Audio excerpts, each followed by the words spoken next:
Feliz día del Señor para todos ustedes, feliz día del Señor para todos aquellos que nos visitan por primera vez.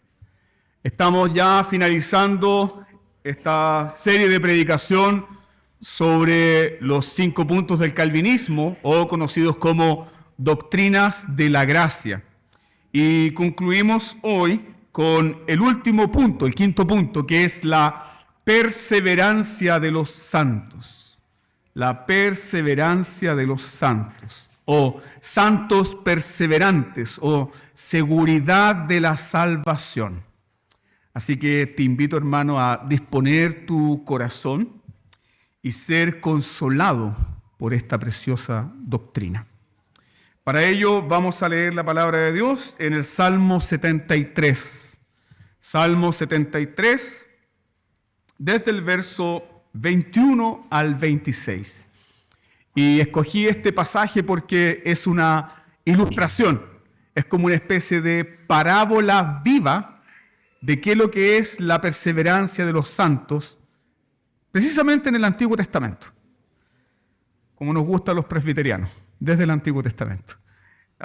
Salmo 73, verso 21 al 26. Esta es la palabra del Señor. Se llenó de amargura mi alma, y en mi corazón sentía punzadas. Tan torpe era yo que no entendía. Era como una bestia delante de ti. Con todo, yo siempre estuve contigo. Me tomaste de la mano derecha, me has guiado según tu consejo, y después me recibirás en gloria. ¿A quién tengo yo en los cielos sino a ti? Y fuera de ti nada deseo en la tierra. Mi carne y mi corazón desfallecen, mas la roca de mi corazón y mi porción es Dios para siempre. Amén. Demos gracias al Señor por su palabra. Padre Todopoderoso, nos has concedido la seguridad del perdón de nuestros pecados por los méritos suficientes de tu Hijo Jesucristo. Y ahora, Padre Santo, concédenos la iluminación de tu bendito Espíritu. Concédenos, Señor, ser edificados y consolados por tu palabra. Concédenos, Señor, alimentar nuestra preciosa fe que tú nos has dado. Concédenos, Señor, ser fortalecidos en tu palabra para toda buena obra en este santo ministerio en el cual tú nos has llamado a todos nosotros. El ministerio de vivir por esta fe, morir por esta fe, el ministerio de vivir para la gloria de tu nombre. Padre Celestial, yo ruego por aquellos que están afligidos, abatidos, confundidos, por aquellos, Señor, que atraviesan momentos de oscuridad. Sean, Señor, fortalecidos por esta palabra. Su fe, Señor, sea robustecida por esta palabra, y luego más tarde también, Señor, su fe, su preciosa fe, alimentada por los sacramentos que compartiremos. Tu bendición repose sobre tu pueblo, Padre, en el nombre de Jesús. Amén. Al concluir esta serie sobre la soteriología reformada, porque de eso se tratan los 5 puntos. Los 5 puntos del calvinismo no son un resumen de toda la teología reformada, sino más bien un resumen de la soteriología reformada, es decir, un resumen de la doctrina de la salvación. Si nosotros deseamos comprender qué enseñan los presbiterianos sobre la doctrina de la salvación, necesitan entonces leer ¿qué cosa? El Sínodo de Dort, o el Canon de Dort, o también la Confesión de Fe de Westminster. Pero precisamente los 5 puntos del calvinismo son un resumen de la doctrina de la salvación. Y al meditar entonces a lo largo de toda esta serie, vimos la depravación total, vimos la elección incondicional, vimos la expiación limitada, vimos también el llamamiento eficaz o la gracia irresistible. Y al concluir hoy con la perseverancia de los santos, solamente podemos meditar en lo siguiente y llegar a esta conclusión. Meditamos que si Dios el Padre escogió soberanamente a pecadores para vida eterna, si Cristo se unió a estos pecadores desde antes de la fundación del mundo y derramó su preciosa sangre por estos pecadores que el Padre amó desde antes de la fundación del mundo, y si el Espíritu Santo aplicó eficazmente los beneficios de la redención ejecutada por Cristo, no queda duda que la conclusión será la siguiente: esos pecadores serán salvos para siempre, por siempre. No hay posibilidad alguna que esos escogidos, que esos llamados irresistiblemente por el Espíritu Santo, que esos por los cuales Cristo derramó su preciosa sangre, no existe posibilidad alguna que alguno de ellos se pierda. Y por eso llegamos a esta conclusión en la lógica de las Escrituras y de la teología reformada, de la seguridad de la salvación y la perseverancia de los santos. El apóstol Pablo llega a la misma conclusión en Romanos capítulo 8, versículo 30. En Romanos 8:30 Pablo llega a la misma conclusión. Es decir, aquellos que el Padre escogió son exactamente los mismos que serán glorificados. Pero sigue por favor la lectura, Romanos 8:30, porque quiero que noten lo siguiente. Pablo dice lo siguiente ahí: a los que predestinó, a estos también llamó. A los que llamó, a estos también justificó. A los que justificó, a estos también glorificó. Todo el cuerpo de Cristo anhela la glorificación. Y todos deseamos ese bendito día cuando ni usted ni yo podremos pecar nunca más. Gloria a Dios. No más pecado y no podremos pecar nunca más. De hecho, eso lo decía George Whitefield. George Whitefield decía: yo deseo el cielo porque ahí yo no pecaré más ni podré ver a otros pecar. Esa es la glorificación. Pero fíjate cómo el apóstol Pablo habla aquí de nuestra glorificación. El apóstol Pablo, en Romanos 8:30, habla de la glorificación en tiempo pasado. Note ese detalle. Pablo dice: a los que glorificó, también glorificó. A los que justificó, a estos también glorificó. Es decir, Pablo habla de nuestra glorificación en tiempo pasado, ni siquiera en tiempo futuro, ni aún en un futuro pasivo será glorificado. Tampoco dice glorificará, dice glorificó. ¿Quién inspiró al apóstol Pablo a escribir esto? El bendito Espíritu Santo. Entonces, ¿qué es lo que quiere el Espíritu Santo que nosotros comprendamos? Que tenemos una salvación segura.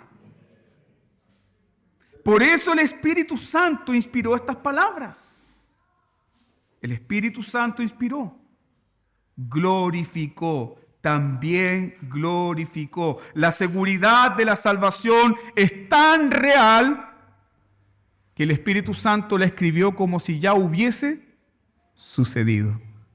O sea, desde el plan eterno de Dios, cómo Dios te ve a ti. Este es mi hijo que yo escogí. Este es mi hijo por el cual mi hijo Jesucristo derramó su sangre. Este es mi hijo por el cual el Espíritu Santo ha llamado irresistiblemente. Este es mi hijo que es glorificado.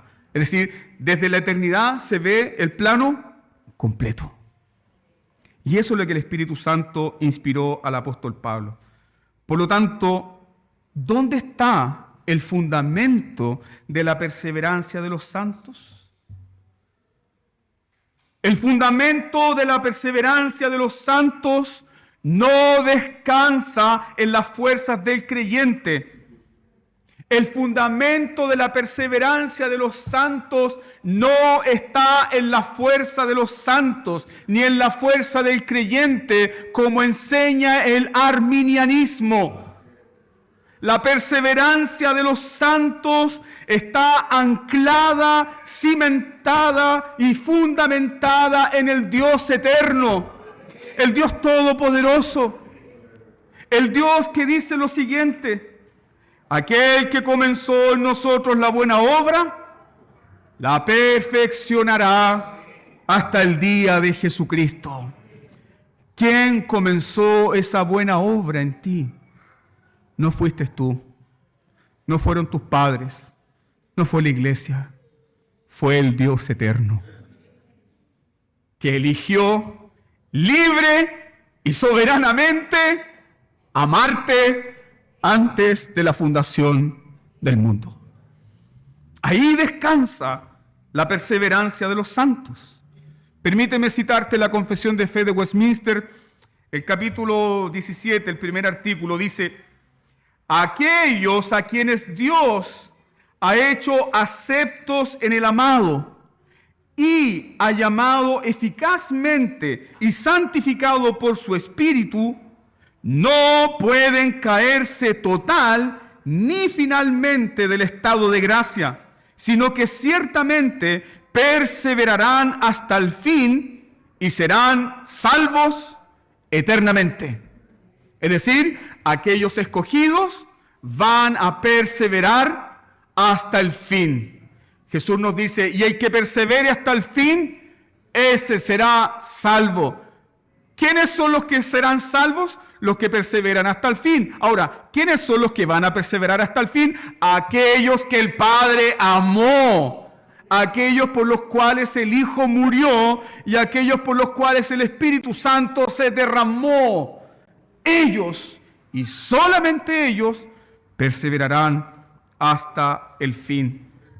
Me gustaría acá entonces de esta doctrina explicar tres cosas. ¿Cómo perseveraremos hasta el fin? ¿Dónde están las raíces de esta perseverancia de los santos? ¿Cómo perseveramos hasta el fin? En primer lugar, perseveramos hasta el fin por el amor de Dios. Perseveramos hasta el fin por el amor de Dios. ¿Por qué es tan importante esto? Porque el mismo amor que escoge es el mismo amor que guarda. El mismo amor que te escoge es el mismo amor que te preserva. El mismo amor que te escogió de manera libre y soberana, ese mismo amor te protege, te guarda como un tesoro precioso. Porque un escogido es el tesoro precioso del amor de Dios. Piensa en el amor de Dios. Y pongámoslo en esta perspectiva.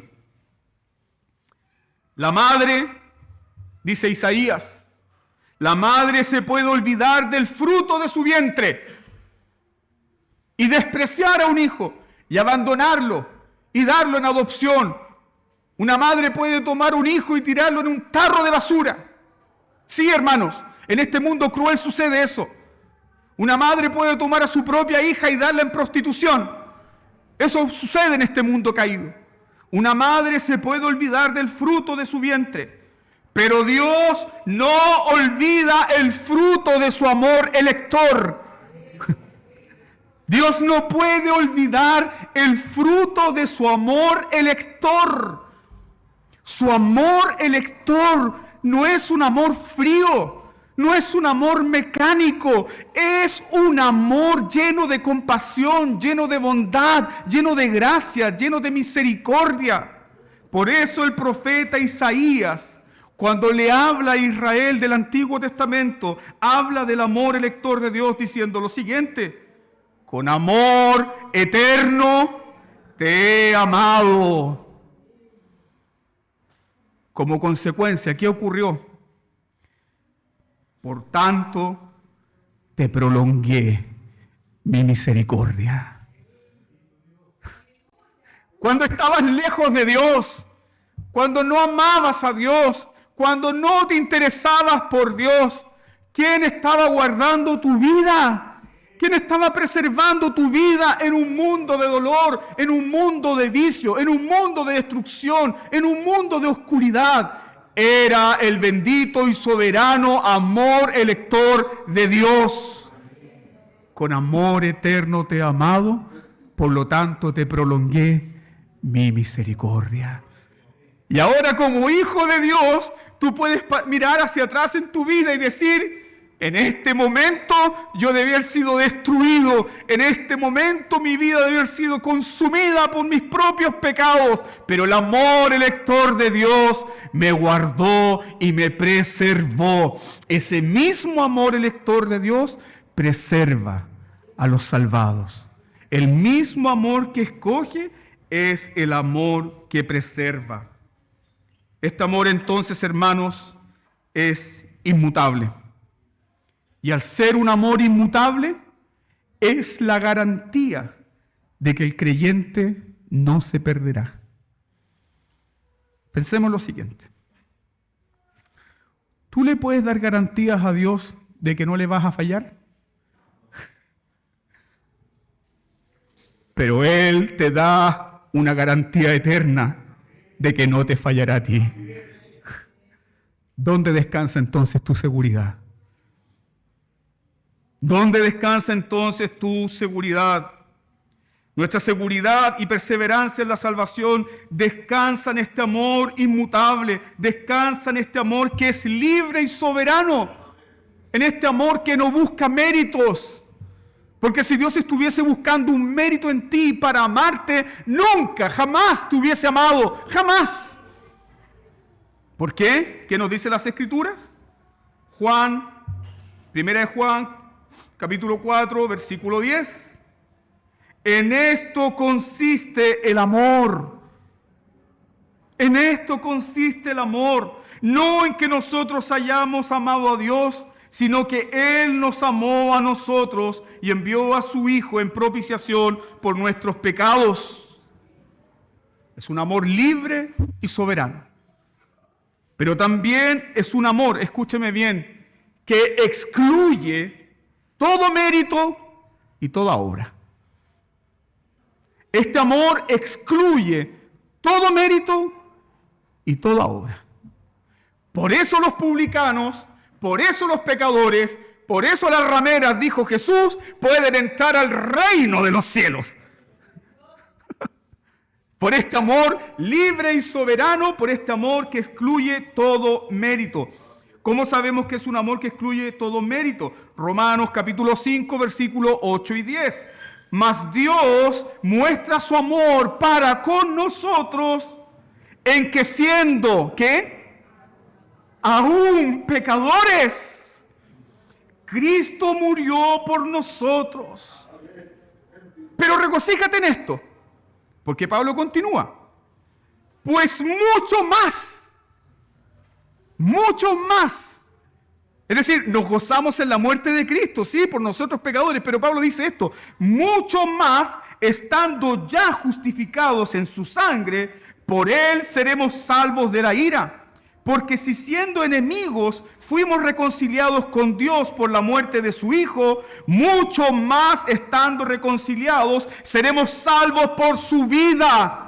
¿Lo entiende? Cristo murió por ti, pero Cristo vive por ti y para ti. ¿Por qué tienes un Salvador vivo? ¿Por qué tienes un Salvador que está en su trono, como cantaste en esta mañana ante el trono celestial?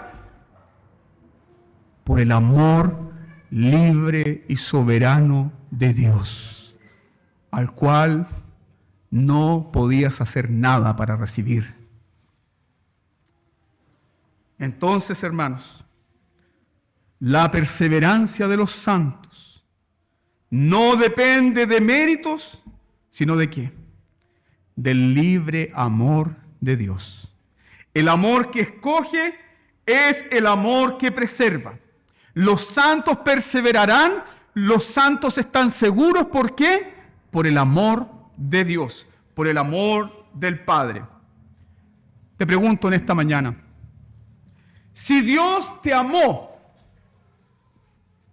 cuando no tenías ni un mérito, Si Dios te amó cuando eras su enemigo, si Dios te amó cuando eras un pecador empedernido y rebelde, si Dios te amó cuando eras un hijo del infierno, si Dios te amó cuando eras un hijo de ira, ahora que has sido lavado por la sangre del Hijo bendito de Dios, ahora que has sido reconciliado por la muerte del Hijo bendito de Dios, ¿dejará de amarte cuando le falles? ¿Dejará de amarte cuando le falles? ¿Dejará de amarte? No, su amor es inmutable, porque yo, Jehová, no cambio. Por eso no has sido consumidos, oh hijos de Israel. Yo, Jehová, no cambio. A Jacob amé, a Esaú aborrecí. ¿Y qué hizo el amor de Dios en Jacob? El amor de Dios lo guardó. El amor de Dios lo preservó. El bendito amor de Dios le concedió favor delante de los hombres. A un pillo, a un miserable, a un ladrón, a un mentiroso. El amor de Dios, el bendito amor de Dios, elector, lo guardó. Esa es la garantía de la seguridad de la salvación. El amor de Dios que nos guarda. Segundo, somos preservados y perseveraremos hasta el fin. No solamente por el amor del Padre, que es el amor del Hijo y es el amor del Espíritu Santo. También somos preservados hasta el fin por la intercesión. ¿De quién? Cristo el mediador. Thomas Goodwin, este gran teólogo puritano, él tiene un precioso libro que se llama El corazón de Cristo por los pecadores en el cielo. ¿Y sabe lo que dice ahí? Él dice que aunque Cristo no está con nosotros físicamente, Él tiene un corazón en su naturaleza humana y ese corazón sigue latiendo por su pueblo día a día. Hay alguien ahora en el trono que piensa en ti. Es por la intercesión de Cristo nuestro mediador que los santos perseveran. Es por la intercesión de Cristo el mediador que los santos perseveran. Entonces, si Cristo en su estado de humillación y en su ministerio terrenal oró lo siguiente: yo ruego por ellos. ¿Quiénes son ellos? Dice Juan 17. Yo ruego por ellos, por los tuyos, por los que amaste desde antes de la fundación del mundo. Yo no ruego por el mundo, ruego por los que me diste, porque tuyos son. Si Cristo, en los días de su carne, como dice Hebreos 5, oró al Padre con grandes lágrimas y ruego y fue oído a causa de su temor reverente. Si Cristo en el estado de humillación, en los días de su carne, oró por estos que el Padre les entregó y su oración fue escuchada, ¿cuánto más ahora que está en su estado de gloria, que ha vencido a la muerte, que ha tomado su trono? Él sigue orando por ti. Es por la intercesión de Cristo que no fallamos, hermanos. Es por la intercesión de Cristo que nos mantenemos en la fe. Es por la intercesión de Cristo que seguimos caminando. Él es tu sumo sacerdote que no deja de orar por ti. Ahora, yo te pregunto, en el contexto de la oración suma sacerdotal de Jesús, Juan 17, ¿por quiénes oró fervientemente Cristo? Cristo dice, yo no ruego por todo el mundo. Yo no ruego por todo el mundo. Cristo oró fervientemente ¿por quién? Por aquellos que el Padre le dio, por aquellos que el Padre conoce, por aquellos que el Padre ha amado. Y Jesús dice, y no solamente ruego por ellos, sino también ruego por los que van a creer en la palabra de estos. Entre esos, ¿quién estaba? ¿Has creído la palabra de ellos? Gloria a Dios. ¿Has creído la palabra de los apóstoles? Se debe a la oración bendita del Hijo de Dios. Pero sigamos meditando lo siguiente. ¿Por quiénes Cristo oró fervientemente? Oró por miserables pecadores que lo abandonarían. ¿Recuerda el contexto de esta oración? Jesús le dice a sus discípulos: ahora mi alma está turbada. Necesito compañía. Vamos a orar. ¿Qué hicieron estos discípulos? Lo dejaron solo. Se durmieron. Cristo oró fervientemente por aquellos que se durmieron. Cristo oró fervientemente por aquellos que le traicionaron. Cristo oró fervientemente por aquellos que no estuvieron con Él rogando, llorando. Cristo oró por aquellos que dijeron: yo no conozco a tal hombre, no sé quién es. ¿Por quiénes ora Jesús? ¿Ora por los que tienen méritos? Yo voy a orar por ti siempre y cuando tú me prometas que tú vas a estar todos los días 24/7 orando. ¿Tú puedes cumplir con eso? Cristo ora por ti cuando tú dejas de orar. Cristo sigue orando por ti cuando tú estás atravesando las tinieblas, la oscuridad del corazón. Él sigue orando por ti. Su intercesión por ti no se detiene, porque su intercesión por ti nace de su amor libre y soberano que no está sujeto a méritos. ¿Por quién entonces oró Jesús? Pedro: Satanás te ha pedido para ser zarandeado, pero yo he orado para que tu fe no falle. Tal vez este año tú has sido pedido para ser zarandeado por distintas circunstancias, por distintas pruebas y luchas, por distintos sufrimientos, por distintas complicaciones de la vida. Tal vez tú mismo te has visto zarandeado, ser como una botella arrojada al océano, llevado de ola en ola, pero tu fe no ha fallado, ni ha enflaquecido, ni se ha debilitado, porque Cristo ora por ti. Él ora por ti. Entonces, si Cristo intercedió por sus discípulos en su estado de humillación, ¿cuánto más ahora en su estado de exaltación? Por eso, el autor de la carta de Judas nos dice lo siguiente: Él es poderoso. ¿Quién? Cristo Jesús. Él es poderoso para guardarnos sin caída y presentarnos sin mancha delante de su gloria, escúchalo bien, con gran alegría. Cristo se alegra, se goza, se deleita en guardar a los que compró y redimió con su preciosa sangre. Muchas veces tú y yo nos alegramos cuando nos dicen: hermano, estoy orando por ti. ¿Se alegra o no?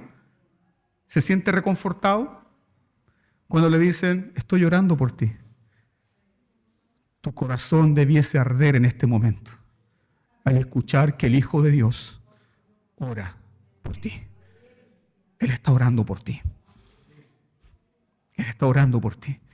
No existe un día en el cual Él deje de interceder por ti. ¿Qué dice el autor de los Hebreos? Hebreos capítulo 7, versículos 24 y 25 dice: viviendo, hablando de nuestro Señor Jesucristo, viviendo siempre para interceder por ellos. Viviendo siempre para interceder por ellos. Si solo existe un día en el cual Cristo Jesús deja de interceder por ti, ¿qué va a ocurrir ese día? Ese día, hermano, te pierdes. Se acabó. Se acabó para ti. No hay más cristianismo, no hay más fe, no hay más vida, no hay más Espíritu Santo, no hay más nada. Pero ese día no llegará. ¿Por qué? Porque la palabra de Dios nos dice que Él vive para interceder por ti. ¿Y por qué esto es así? El mismo autor de los Hebreos en el capítulo 12, versículo 2, nos dice quién es Cristo Jesús. Cristo Jesús es el autor y consumador ¿de qué? De nuestra fe. ¿Quién te llamó para creer en Él? Cristo Jesús. ¿Quién te dio la fe? Cristo Jesús. ¿Quién te dará el premio de la fe? Cristo Jesús. Es el autor y consumador de la fe. Es el autor y consumador de la fe. Entonces, ¿por qué los santos perseveran? ¿Por qué los santos van a perseverar? Por el amor de Dios, por la intercesión de Cristo. ¿Qué dice Cristo con respecto a su unión con los santos, su unión con los creyentes? Juan capítulo 10, versículo 28 y 29. Jesús dice, y les doy vida eterna.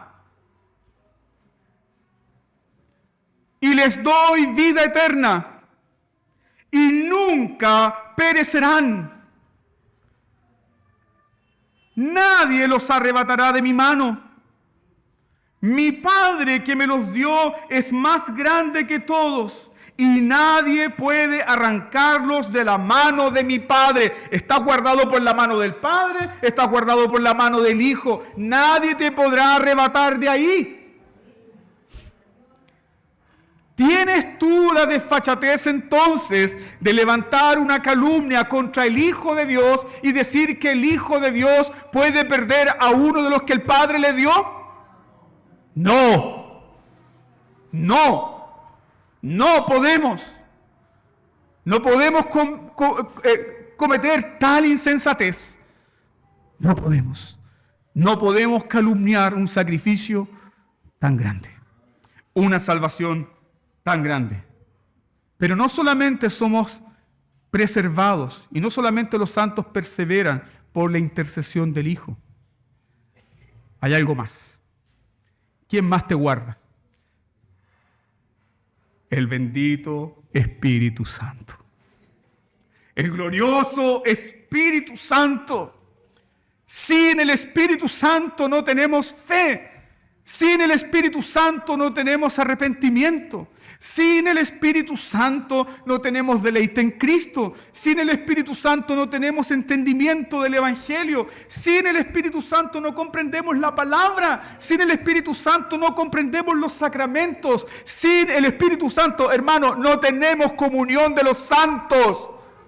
No tenemos ninguna bendición comprada por Cristo Jesús para nosotros fuera del Espíritu Santo.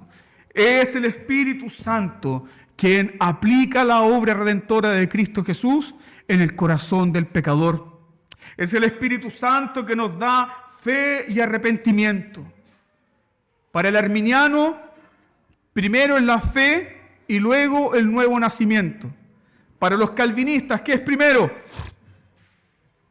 El nuevo nacimiento, la regeneración, porque la fe es un fruto de la regeneración. La regeneración produce fe y produce arrepentimiento. Se necesita un nuevo corazón para tener fe y se necesita un nuevo corazón para arrepentirse. Mira la gloria de Dios en su evangelio. Dios manda al pecador que se arrepienta. El pecador no puede en sus propias fuerzas, pero ¿qué le da un corazón para arrepentirse? Dios. Cuán grande es la misericordia de Dios. ¿Qué es la regeneración entonces? Nunca lo olvide. La regeneración es la implantación de la vida de Dios en el corazón del hombre. ¿Qué se requería entonces para que tú y yo creyésemos en el Evangelio? No el empujón de un evangelista. No. Se requería la vida de Dios. La vida de Dios dándote vida, sacándote de los muertos y dándote vida. Eso es lo que dice el profeta Ezequiel en Ezequiel capítulo 36, versículo 27. Pondré dentro de vosotros mi espíritu y haré que andéis en mis estatutos y guardéis mis preceptos y los pongáis por obra. ¿Por qué servimos al Señor? ¿Por qué atendemos su palabra? ¿Por qué guardamos su ley? ¿Por qué nos arrepentimos? ¿Por qué creemos? ¿Por qué perseveramos? Porque eres templo del Espíritu Santo. Entonces, hermanos míos, ¿cómo tú y yo podríamos levantarle la siguiente calumnia al Espíritu Santo? Que ese que ahora es templo del Espíritu Santo, de la noche a la mañana se ha transformado en una guarida de demonios y un templo de Satanás. Esa es una blasfemia y una calumnia contra el bendito Espíritu Santo. El propio apóstol Pablo le dice a una iglesia desordenada como los corintios: ustedes son, ¿qué cosa? Templo del Espíritu Santo. Templo del Espíritu Santo. El Hijo de Dios, que ha sido lavado por la sangre de Jesús, regenerado por el Espíritu Santo, es templo de Dios. ¿Quién mora ahí? Dios. Dios mora ahí. Entonces, eres preservado por el amor de Dios, eres preservado por la intercesión de Cristo, eres preservado por el poder del Espíritu Santo. Pablo en Romanos 8, 9 y 13 dice lo siguiente: mas vosotros no vivís según la carne, sino según el Espíritu, si es que el Espíritu de Dios mora en vosotros. Si alguno no tiene el Espíritu de Cristo, no es de él. Porque si vivís conforme a la carne, moriréis. Mas si por el Espíritu hacéis morir las obras de la carne, viviréis. Pastor, ¿cómo puedo estar seguro de que el Espíritu Santo está en mí? Lee Gálatas capítulo 5. Hay una tensión entre ¿qué? Entre la carne y el Espíritu. Esa tensión no la tienen los pecadores. Esa tensión no la tienen los incrédulos. Los únicos que luchan contra el pecado, los únicos que luchan contra los apetitos de la carne son los cristianos. Los cristianos lloran por el pecado, los cristianos se afligen por la tentación, los cristianos mortifican el pecado. ¿Y por qué mortifican el pecado? ¿Por qué luchan contra los apetitos de la carne? ¿Por qué muchas veces, como Pablo, decimos: miserable de mí, ¿quién me va a librar de este cuerpo de muerte? Es el cristiano que tiene el Espíritu Santo en su corazón. Solo el cristiano sabe de eso. Pero el pecador, lejos de Dios, está muerto. No tiene vida para Dios. Ahora, una vez que hemos aprendido el fundamento de la perseverancia de los santos, debemos despejar las siguientes dudas. ¿Qué no enseña la doctrina de la perseverancia de los santos? ¿Qué cosa no enseña? Si hay algo que enseña, es que somos salvos para siempre. Y estamos seguros de eso. ¿Está seguro o no está seguro? Sí. No me cree a mí, créale a la palabra. Sí, estamos seguros en Cristo, seguros en Dios, seguros por el amor de Dios, seguros por la intercesión de Cristo, seguros por el poder del Espíritu Santo que guarda, ¿cierto? Y preserva la obra de salvación. Pero ¿qué no enseña esta doctrina? Número 1, esta doctrina no enseña que el creyente está libre de caer en pecado grosero. ¿Lo escuchó bien? Esta doctrina no enseña que el creyente está libre de caer en un pecado grosero o incluso apartarse temporalmente de Dios y de los medios de gracia. La doctrina de la perseverancia de los santos no enseña que el creyente está libre de caer en pecado escandaloso, no enseña que el creyente está libre de apartarse de los medios de gracia o incluso apartarse de Dios temporalmente. ¿Puede entonces un verdadero creyente apartarse de los medios de gracia temporalmente? Sí. ¿Puede un creyente caminar en oscuridad por un tiempo y apartarse de Dios? Sí. La pregunta es: ¿vivirá y permanecerá así para siempre? No, y 1000 veces no. La Biblia enseña con mucha claridad que el creyente no está libre de caer en pecado. De hecho, así parte el Salmo 73. En cuanto a mí, dice Asaf, casi se deslizaron mis pies, por poco resbalaron mis pasos. ¿Qué está diciendo el salmista? Hermanos, casi me voy. Hermanos, casi me convierto en un apóstata. Pero no me convertí en un apóstata, gloria a Dios. Aquí está este salmo que da testimonio. Porque la gracia de Dios me rescató. Eso está diciendo Asaf.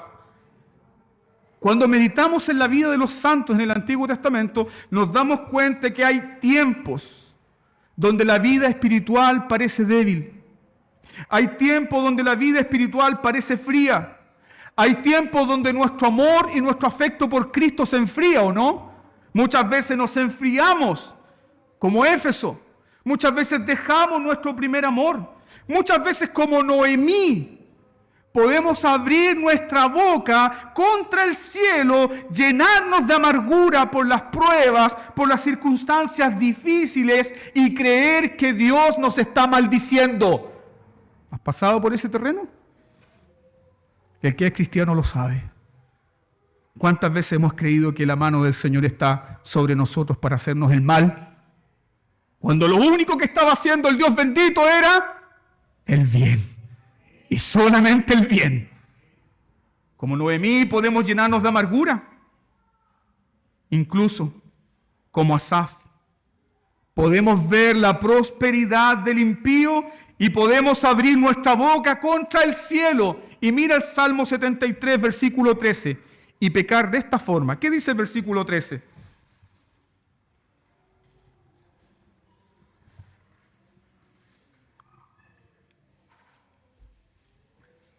Verdaderamente, en vano he limpiado mi corazón y lavado mis manos en inocencia.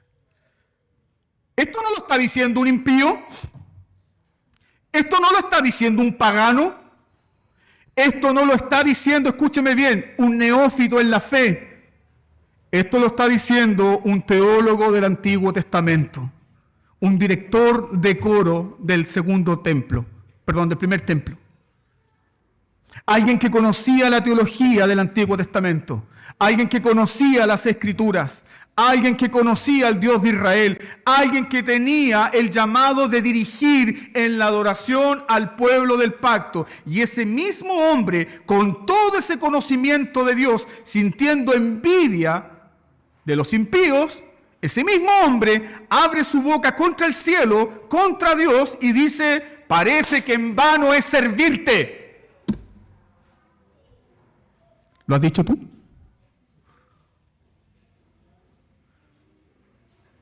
Mira, Señor, te estoy sirviendo, ¿y dónde está tu bendición? Mira, Señor, me esfuerzo, ¿y dónde está tu misericordia?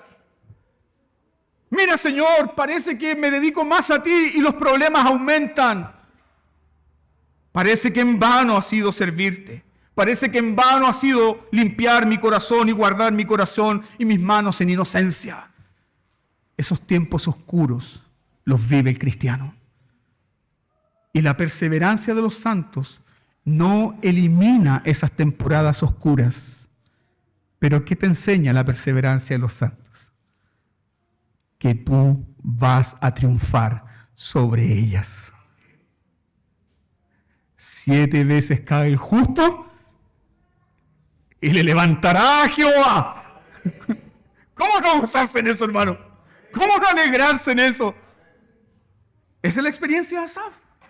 Ahora, la perseverancia de los santos no significa tampoco que los cristianos siempre son libres de caer en pecado escandaloso y grosero. Veamos un ejemplo del Nuevo Testamento. Creo que, por ejemplo, el pecado más grosero que encontramos en el Nuevo Testamento es el pecado de un hombre que tomó una mujer que no le correspondía en la carta a los Corintios. ¿Qué pecado cometió? Incesto. Tomó la mujer de su padre.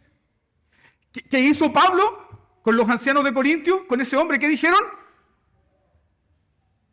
Manténganlo en el amor de Cristo, hermano. Háganle cariño. No, dijo, sáquenlo, expúlsenlo. Porque tal pecado ni aún se nombra ¿dónde? Entre los gentiles. Sáquenlo, expúlsenlo. Ahí se aplica entonces la sentencia de la excomunión. La pregunta es, ¿era un hijo de Dios? ¿Era un hijo de Dios? Tal vez usted y yo diríamos, ¿cómo va a ser hijo de Dios ese? Mas en la segunda carta a los Corintios, Pablo recomienda que ese hombre que estaba arrepentido sea reintegrado a la comunión de la iglesia.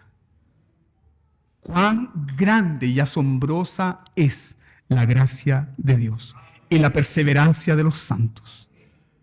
La perseverancia de los santos no elimina la posibilidad de lo que los cristianos caerán en pecados escandalosos. Noé se emborrachó. Abraham mintió y negó a su esposa. Sansón, 20 años, jugó con su llamado. David adulteró. ¿Y qué más hizo? Derramó la sangre de un justo, ¿para qué? Para tratar de tapar su pecado. Pedro negó al Señor. Entonces, todos estos ejemplos, ¿qué nos enseñan?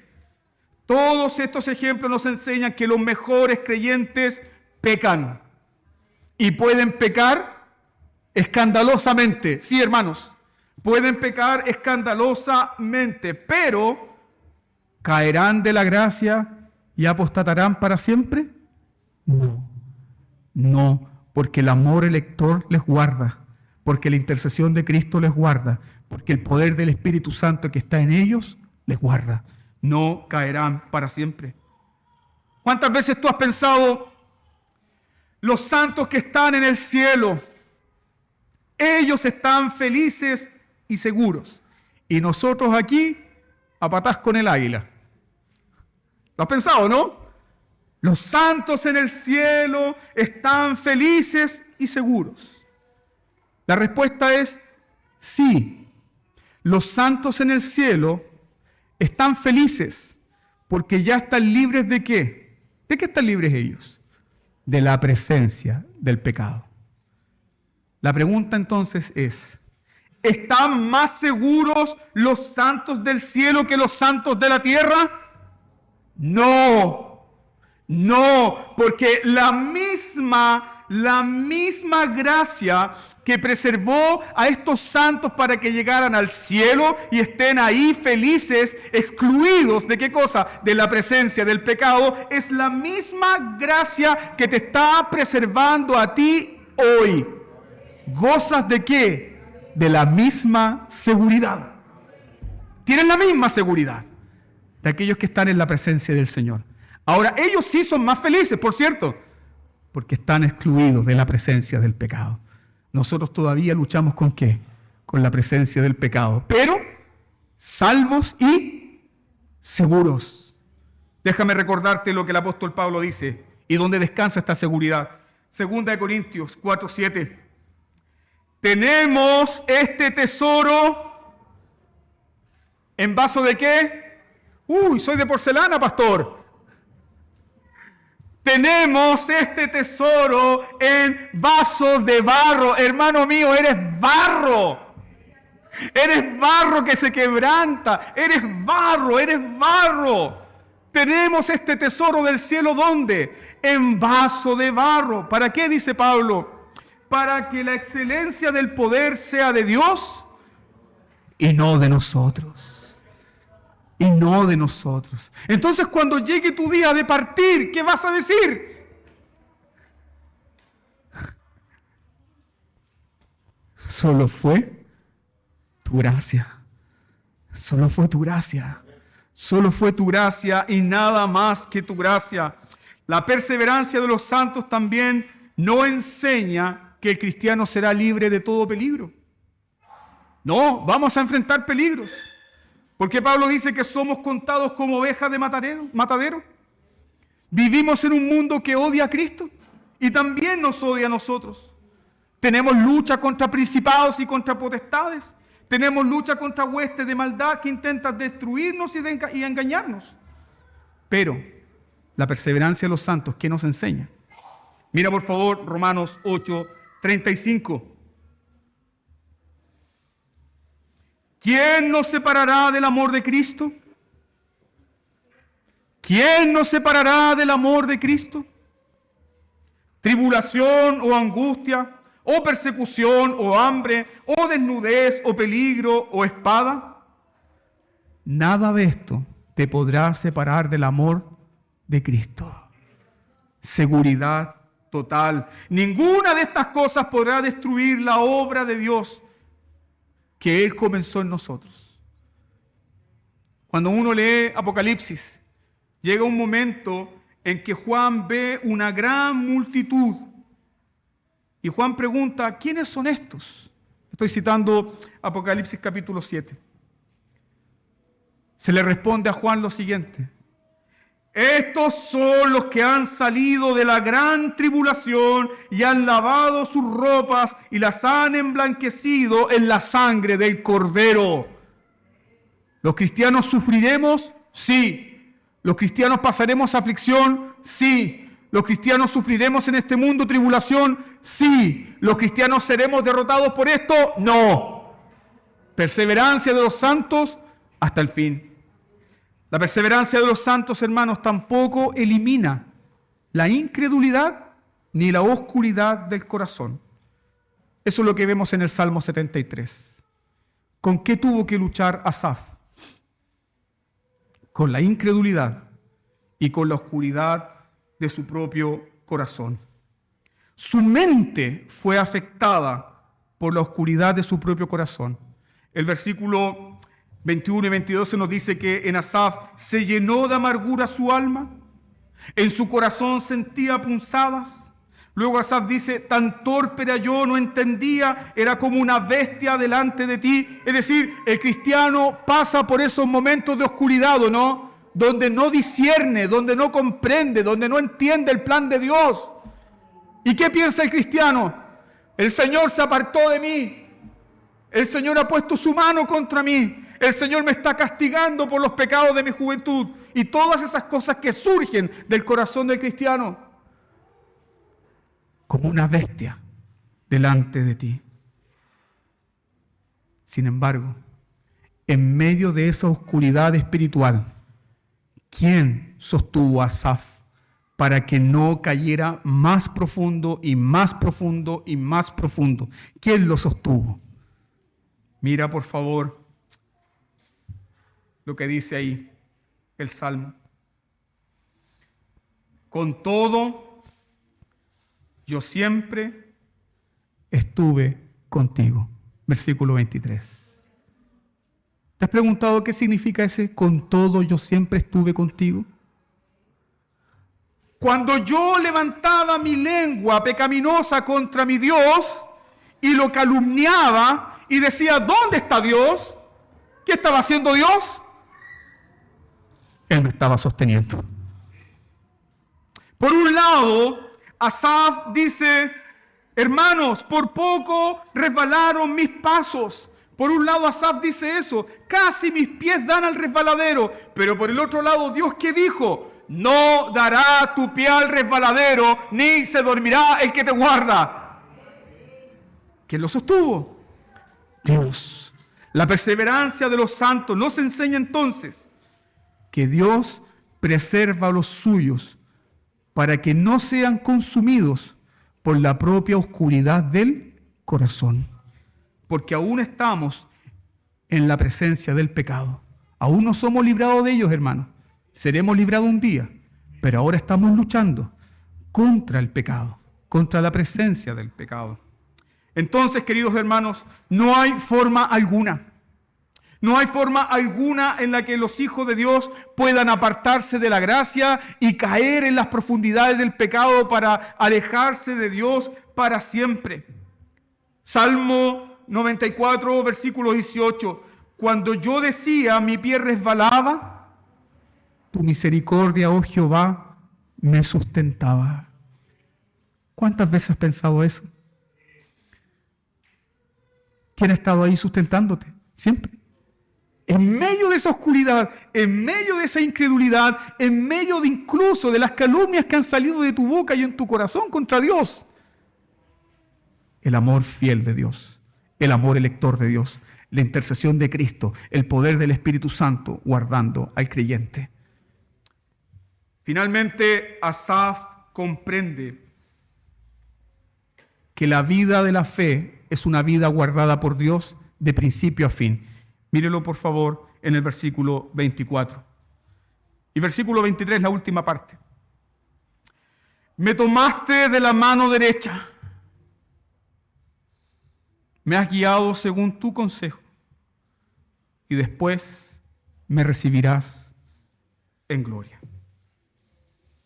Por consecuencia, la doctrina de la perseverancia de los santos nos enseña que si Dios nos guarda, que si Dios nos preserva, que si Dios nos ha tomado, nosotros también debemos asirnos, tomarnos de las promesas de Dios.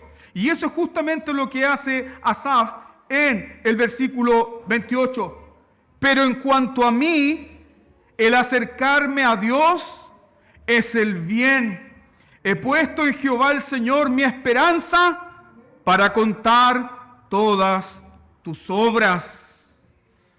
La perseverancia de los santos nos enseña que los santos perseverarán, los santos seguirán agarrándose de la gracia, fortaleciéndose en la fe, porque Dios les sostiene por un lado, desde toda la eternidad. Culmino con esta aplicación. Si la seguridad de la salvación descansa en el amor de Dios, si la seguridad de la salvación descansa en el poder del Espíritu Santo, si la seguridad de la salvación descansa en la intercesión que Cristo hace sobre los que compró con su preciosa sangre, ¿qué ocurriría si un solo escogido de estos se pierde? Uno solo. Uno. Ejemplifiquemos ese. El más débil, el más necio, el más rebelde, el más incrédulo, el más tosudo, el más duro. ¿Qué pasa si uno solo? Uno solo, uno de esos escogidos se pierde? Esto ocurriría. Las demandas del pacto redentor entonces no fueron satisfechas. Y el acuerdo redentor entre el Padre, el Hijo y el Espíritu Santo se quebró. Y el pacto eterno se quebró y se hizo pedazos. Por lo tanto, si eso ocurre, Cristo es un impostor y Cristo tiene que abandonar ese trono. ¿Ocurrirá eso? Escucha a tu bendito Salvador decirte esto. Porque yo vivo, vosotros también viviréis. ¿Cuán firme es tu salvación? Es tan firme como Cristo sentado en su trono. ¿Cuán seguro estás de que Dios te ama? Estoy tan seguro de que Cristo está sentado en su trono. Porque yo vivo, vosotros también viviréis. ¿Cuántas veces tú cantaste? Porque Él vive, no temo el mañana. Y mi futuro está en sus manos. La vida tiene sentido solo porque vive Jesús. Porque Él vive, tú vivirás. Hermano mío, ahí descansa la seguridad de tu salvación. En un Redentor que cumplió todas las sentencias, todas las demandas del pacto eterno. Y por eso este Redentor presentará a su iglesia un día con gran alegría, limpios y sin mancha, diciéndole al Padre: de los que me diste, uno se perdió. Y tú y yo entonces entraremos al gozo de nuestra salvación. Amén. Demos gracias al Señor por su palabra y preparemos nuestros corazones para la mesa.